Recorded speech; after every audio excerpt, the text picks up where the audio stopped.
From a worldwide economic perspective, in the future, resources will be concentrated in a few economically prosperous regions around the world, which is the result of business competition. These economic areas usually refer to bay areas with convenient maritime transportation. At present, in addition to China's, there are 4 such large bay areas have formed in the world, including the San Francisco Bay Area, the New York Bay Area, and the Tokyo Bay Area, as well as the European English Channel Bay Area based on London, Frankfurt, and Paris. Taking the United States as an example, 88% of new births are in these 2 bay areas. China also has 3 major economic belts, all of which are in the Bay Area. The first is the Bohai Economic Zone, BEZ, also known as the Beijing-Tianjin-Hebei Economic Zone, with major cities including Beijing, Tianjin, Dalian, and Qingdao. Secondly, the Yangtze River Delta Economic Zone, YRD, is represented by cities such as Shanghai, Nanjing, Wuxi, Suzhou, Hangzhou, Ningbo, Wenzhou, and Yiwu, with an annual GDP of approximately $4 trillion annually.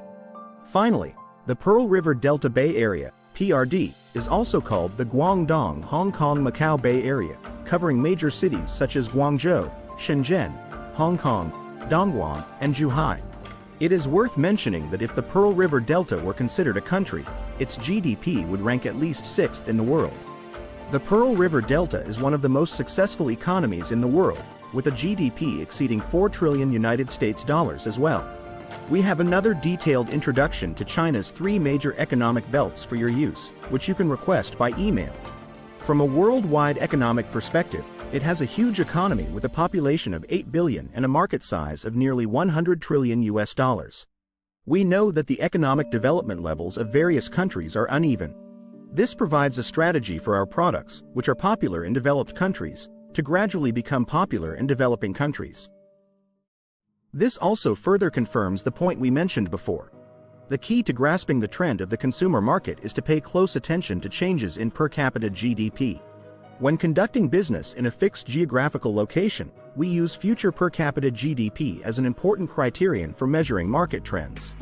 So companies will upgrade their products in advance to gain future market share. On an international scale, GDP differences in different territories also create market opportunities. These 2 methods are the different needs in different spaces at the same time and the different needs in the same space at different times. They are equivalent to the relationship between vertical and horizontal. They are both derived from the market demand space brought about by differences in GDP. The presence of differences means there are opportunities. Differences between countries lead to 2 types of strategies. One is the dimensionality reduction, international trade strategy, and the other is the overseas industrial transfer strategy. Dimensionality reduction in international trade refers to the export of products or technologies from more developed countries to less developed countries. What is commonplace in more developed countries may be seen as a novelty in less developed areas. Therefore, we should consider a new idea. When our product has poor sales in our home market, which is a saturated market, can we conduct research and take action on the market in less developed countries than ours? In fact, we know that many businesses are abandoned when they cannot continue in their home countries. But if we broaden our horizons and look at the world as one big market, then the market is actually extremely huge. The second category is overseas industrial transfer, which is an inevitable phenomenon that occurs when a country's GDP continues to grow.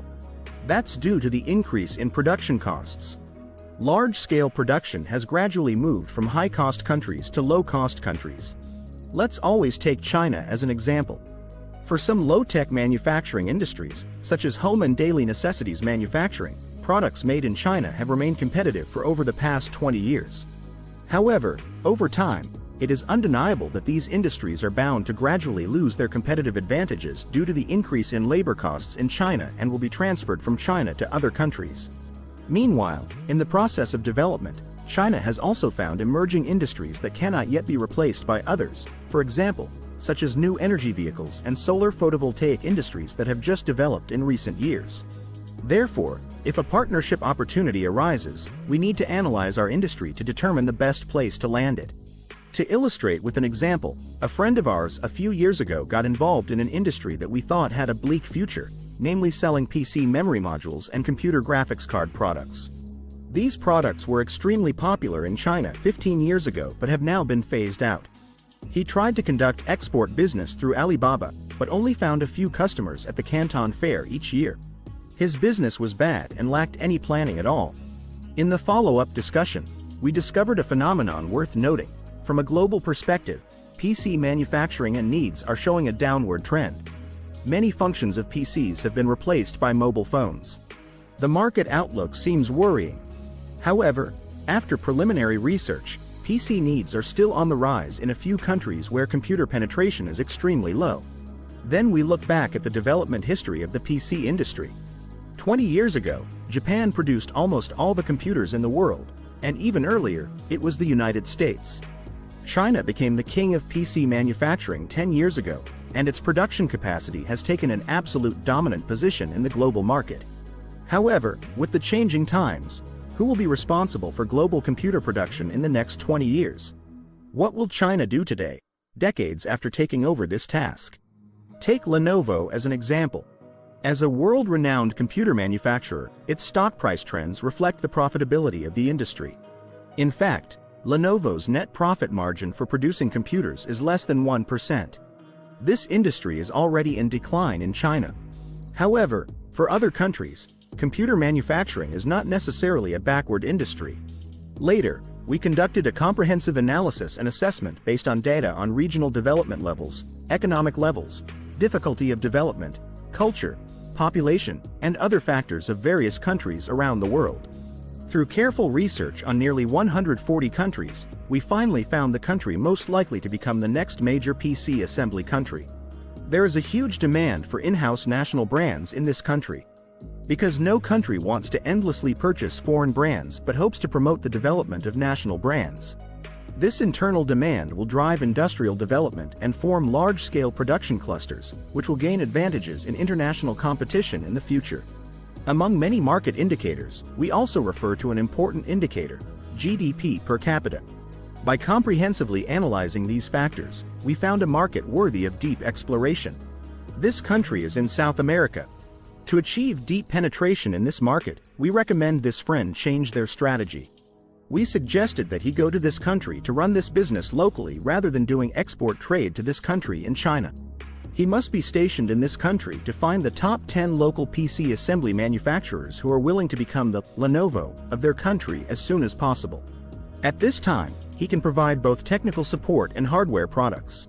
After this series of operations, our friend's company seemed to be operating a declining industry in China, but its annual revenue increased significantly, reaching $100 million just from this country.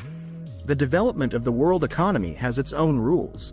In terms of industrial transfers, take Japan and South Korea as examples. They took over the manufacturing transfer from the United States, while China took over from Japan for some products. Subsequently, these countries gradually shifted their focus from manufacturing to R&D and began to improve core technologies.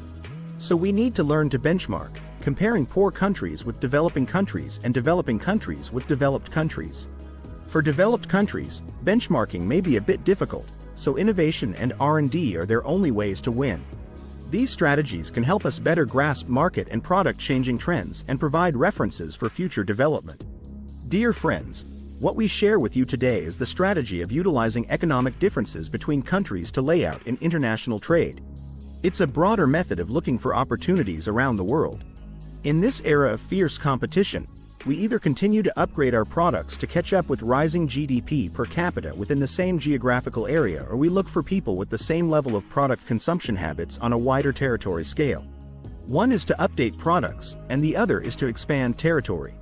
In order to prepare for the future market in advance, we are faced with strategic choices of local upgrade, overseas downgrade, or overseas manufacturing transfer. China's international trade has achieved rapid growth in the past 20 years, which is inseparable from the application of these thinking and practical methods. We hope more people can be inspired by it and apply it to operations to broaden income sources. Yes, these are some of the more mainstream international trade strategies at this stage. We'll see you in the next section.